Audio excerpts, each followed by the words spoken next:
Loss of 4000। ना इसी गिरावट का फ़ायदा उठाना चाहते हैं किसी तरह, और उठाना भी चाहिए भाई। अब नहीं उठाओगे तो फिर कब उठाओगे जब 10% एक महीने में साफ़ हो जाएगा मार्केट। तो उसमें ना लिस्ट बनाते हैं कुछ शेयर्स, कुछों के पास हो सकता है पहला भी पड़ा हो। उस शेयर का नाम है जियो फाइनेंशियल सर्विसेज।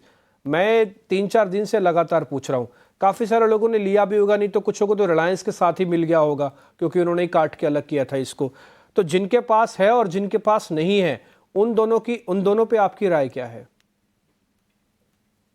तो डिम्पी जी, पहले तो जिनके पास है, और एक वास्तविकता मैं आपको बताऊंगा जो शायद बहुत लोग भूल जाते हैं, या फिर याददाश्त उनकी बहुत ही कम समय के लिए रहती।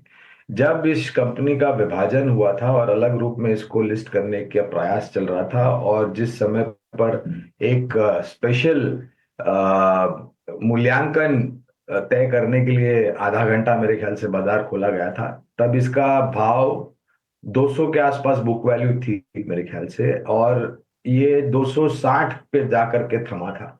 फिर काफी लंबे समय तक 200 और 250 के बीच में कामकाज करता रहा। 210 में मेरे ख्याल से बहुत बड़े, काफी बड़े बड़े निवेशकों ने इसमें निवेश किया हुआ है। 245 के आसपास मेरे ख्याल से शुक्रवार का बंद था। नीचे के तरफ के दायरे, नतीजों को लेकर के हमें पूरा भरोसा है कि जैसे जैसे कामकाज शुरू होगा वैसे वैसे योगदान बैलेंस शीट पर और बढ़ता जाएगा।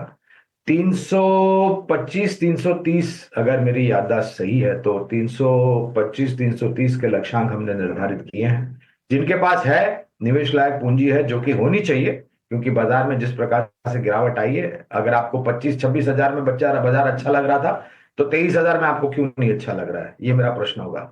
तो वो जोड़ सकते हैं। और अगर जिनको नया निवेश करना है, और अगर आपके पास जोखिम झेलने की क्षमता थोड़ी बहुत कम है, तो मैं इतना बिल्कुल कहूंगा कि आप शुरुआत कीजिए और पूरी ताकत मत लगाइए। 20 25 30%, 40%, जो भी आपके पास जोखिम झेलने की क्षमता है, शुरू कीजिए और फिर गिरावट पर जोड़ते जाए। एक चीज मैं कहना चाहूंगा, ऐसे हालांकि मैं ऐसे आगे बढ़ती हुई बात, या फिर I don't try to preempt Dimpy ji, लेकिन 200 और 210 के नीचे जियो फाइनेंशियल सर्विसेज के दायरे मुझे बहुत बहुत सीमित लगता है। है जिसके बारे में आप सबको पता ही है कि वो बड़ा क्रूड सेंसिटिव है, लेकिन कई मायनों में ये क्वार्टर उसका काफ़ी अच्छा गया होगा। वो है इंडिगो। एक बार ज़रा 4000 के आसपास 4100 का भाव है। देवांग जी, एक बार ज़रा आप चेक करेंगे इंडिगो।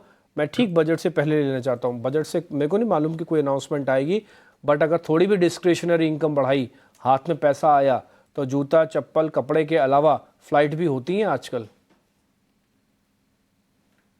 और इंडिगो की बात करें, डेफिनेटली जो ओवरऑल जो आफ्टर द करेक्शन स्टॉक के एक सपोर्ट के पास कंसोलिडेशन करा है, हमने प्रीवियस देखा था एक consolidation breakout, I think hold कर सकते हैं। ओवरऑल जो स्ट्रक्चर है पॉजिटिव स्ट्रक्चर है। 4000 का एक स्टॉप लॉस और मेंटेन रखे, अपसाइड अराउंड 4400 4450 तक के भी लेवल्स देखते हैं मिल सकते हैं।